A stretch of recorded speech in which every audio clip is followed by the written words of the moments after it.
Keep going with our Unit 7 problem, so solving our exponentials and logs. In number 8, I think you can see there's no way that we can get the base of 6 be the same as the base of 50. So in this case, this is like the other case where we won't be able to just drop the bases and set the exponents equal. We'll have to actually involve logs here. So we're going to have to take the log of both sides. And in doing so, we can then bring that 2x in the exponent down front. This is the only tool we have that gets a variable out of the exponent position. So this is 2x times the log of 6 is equal to the log of 50. Okay, remember that the log of 6 and the log of 50 are just numbers we can type into our calculator. So if we're trying to get x alone at this point, the 2 is also connected by multiplication. We're going to have to divide off the 2 and divide off the log of 6. So those cancel. So divide off the 2, divide off the log of 6. So the exact answer here is x equals the log of 50 divided by 2 log of 6. Now, when you go to type this into your calculator, you're going to want to make sure that you put parentheses around that denominator. So to get the approximate answer, I would type in log of 50, close out the parenthesis, divided by, and then put the parentheses where I've got the green ones marked here in order to make sure that we get the correct answer here. 2 log of 6. And we end up with x is approximately 1.092. Okay, in number 9,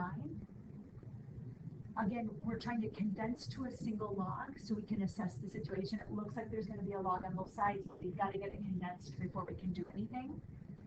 So they're connected by addition, which means when we put them together, log base 2, we're going to multiply x times x minus 4. And then on the right-hand side, it's already a single log, log base 2 of 12. So this is the log base 2 of x squared minus 4x when we distribute equals the log base 2 of 12.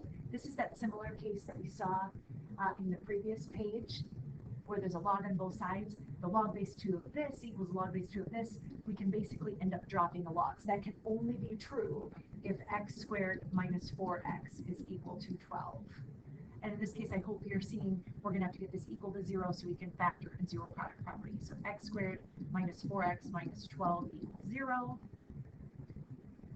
Kind of doing a little side math, what multiplies to negative 12 and adds to negative 4 would be a negative 2 or negative 6 and positive 2, excuse me, negative 6 and positive 2. So those can go right into the binomials. X minus 6, x plus 2 is equal to 0. So x is equal to 6 and x is equal to negative 2. We do need to be careful about log equations because it is possible that we end up with an extraneous solution. So I'm hopeful that you can see of the two of these, remember we cannot take the log of a negative. So right there, that automatically eliminates that x equals negative 2. Not because it's a negative 2, but when we plug it back in, we can't take the log base 2 of negative 2. That's the problem. If we do the other ones and check the other ones, though, log base 2 of 6, that's okay. Log base 2 of 6 minus 4 is still a positive number, so this one checks out.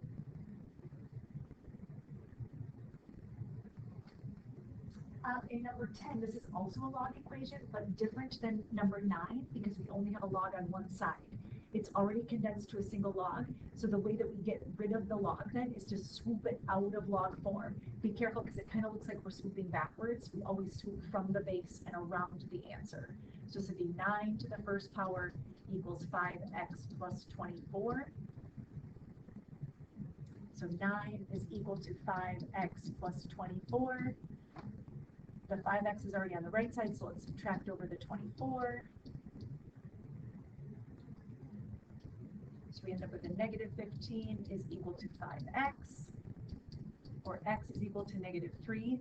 Again, very tempting to say that this guy is going to be extraneous, but if we plug this back in, this becomes 1 equals, so the big question mark is it's going to work, the log base 9 of 5 times negative 3 plus 24.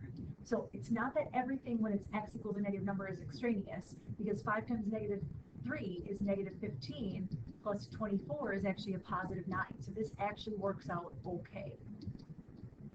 So this guy checks out. In number 11, let's start by adding the 8 over to the other side to try to get the exponential part all by itself. So let's add 8, so we end up with 51 equals 3 e to the x plus 5. Let's divide off the 3 out front. So 51 divided by 3 is 17 equals e to the x plus 5. Again, very similar to this corner problem that we started with up here. There was no way that we can get a 17 and e to be the same, much like we couldn't get the 50 and the 6 to be the same base. So we're going to have to involve logs. This time we're going to take the ln of both sides because we've got e.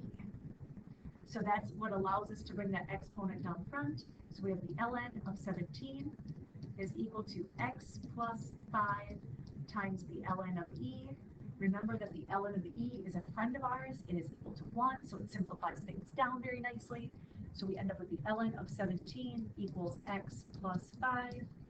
So our last move is simply to subtract the 5.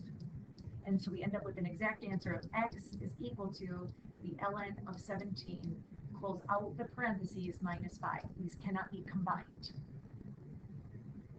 When we type this into our calculator for an approximate answer, we want to make sure that we close out the parentheses after the 17. So the ln of 17, close out the parentheses, minus 5, and we end up with x is approximately negative 2.167.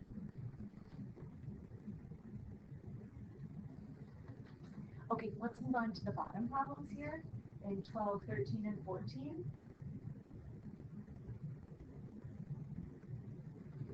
One at a time. If the population of the city of La Crosse is slowly declining due to people moving to area suburbs, the function p of t, so this, remember the number out front is always our y-intercept or our initial value. And then this right here is less than 1, so I know that's our 1 minus r here. Represents the population of La Crosse in 2010 based on their annual decay rate. How many people lived in the city of La Crosse in 2010? Again, that would be that initial value. So we'd say 52,310. What is the annual rate of decay of the population? So if 1 minus the rate of decay is equal to that 0.989, we're really just solving this small little equation for r. So subtracting over the 0.989 and then adding over the r to the other side, we end up with 1 minus 0.989 is equal to r. And when we just type this in, we end up with r is equal to 0.011, or remember we move it 2 places to the right, 1.1% decay. P of 15, we go back to our original formula and say every place we see a t, we're going to plug in a 15. So I'm literally in my calculator doing this math, raised to the 15th power. So you could do it like this, all in one big swoop, or you could do exponents first and then multiply by the 52,310 out front.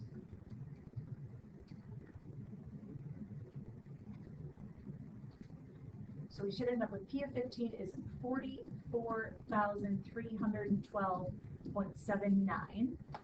Right? And really that represents a population 15 years after that initial time. So the population of La Crosse 15 years later after 2010 in 2025. Okay, number 13. Julie decides to invest her savings of $6,000 into an account for the next 10 years. I'm really just kind of challenging your ability to know when to use the annual formula, when to use the compound interest formula, and when to use the continuous formula. So that's what we're really challenging in this part here, number 13. So if she's doing annual compounding, that would be our more basic formula, the A1 plus R to the X formula. A is always that initial amount. So she's got 6,000 in the account. That's her A. 1 plus 6.5% is 0.065 as a decimal. And we're doing this for 10 years. This is some calculator work now at this point. So 6,000.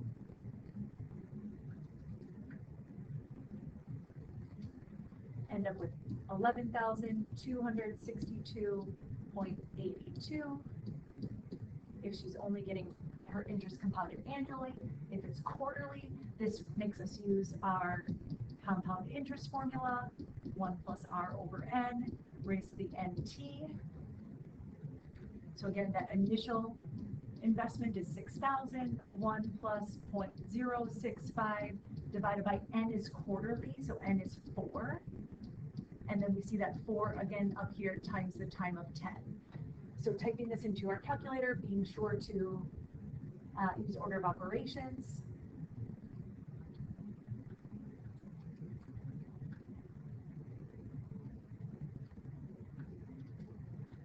We end up with 11,433.35.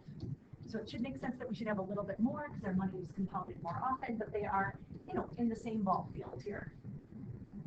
And if we're compounding continuously, we're using our PERT formula.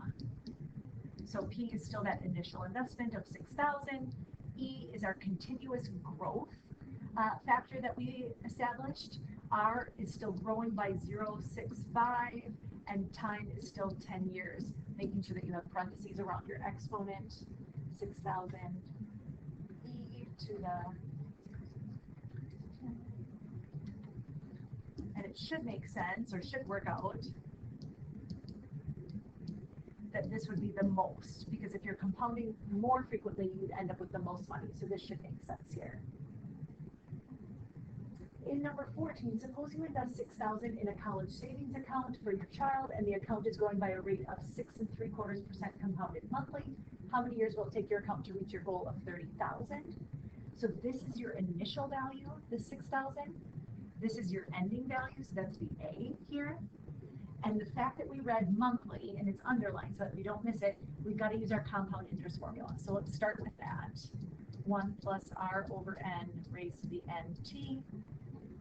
Again, plugging in what we know, 30,000 for A, 6,000 for P, 1 plus 6.75% is 6.75%.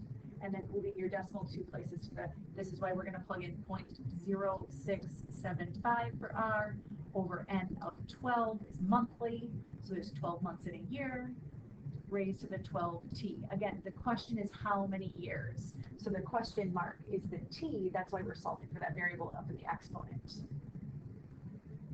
Let's clean this up a little bit. We can divide off the 6,000 out front because it's connected by multiplication. So this would become 5 is equal to. We can also clean up this parenthesis over here. So if we type in 0.0675 divided by 12 and add that to 1, we don't want to round this number. We have 1.005625 raised to the 12t. Similar to the problems at the top of this page, we cannot get these bases to be the same, so we're going to have to take the log of both sides in order to get that variable out of the exponent position. So now we can bring that 12t down front. So kind of making more room over here. We've got the log of 5 is equal to the 12t that we brought down front times the log of 1.005625. Keeping in mind that that 12 is connected by multiplication, the log of 1.005625 is connected by multiplication, so we can just divide these things off.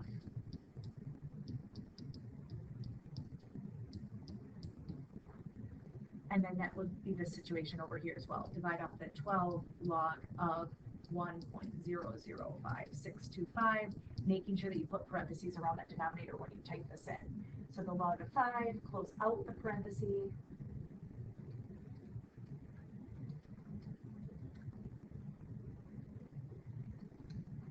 We should end up with t is equal to approximately 23.9 years.